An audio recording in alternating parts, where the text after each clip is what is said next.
Now, a week after stepping away from his post as head coach of the Reggae Girls, Hugh Menzies, in an exclusive interview with TVJ Sports, outlined a number of areas in which the JFF has acted unprofessionally during his time with the federation. Our reporter Brian Lewis spoke with Menzies at his Florida base, and Denise Walters has the report. Despite walking away from the National Women's Program, Coach Hugh Menzies is still yet to receive his contracted salary or the balance owing to him for the usage of his personal credit card. But the question begs, why was it necessary for Menzies to be using his personal funds on the national team?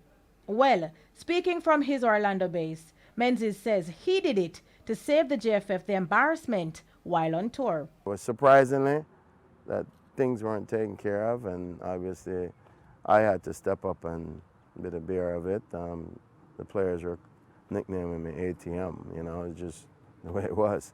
Menzies, who has since received a part payment on his credit card, says he doesn't want to get into figures spent. In the long run, I do think that, I hope that JFF will start looking at these things and say, how can we avoid this from happening? Because a coach shouldn't be able to be walking around with a credit card spending.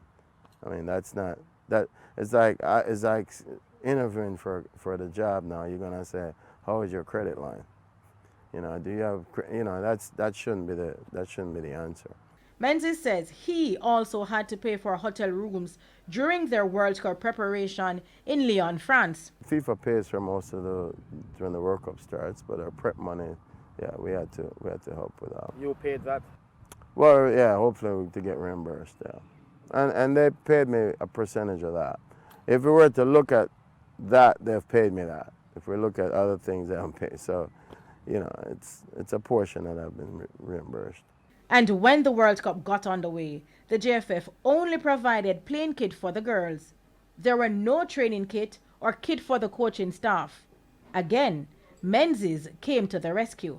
Between myself, Lauren, Alacran, we invested in gear for the training gears and staff wear, and yeah, we've invested into that. Yeah, it just wasn't part of the contract from Umbro, so we wanted us to look the part at the World Cup. So we continue on Thursday with Menzies talking about whether he would work with the JFF again. Denise Walters for TVJ Sports.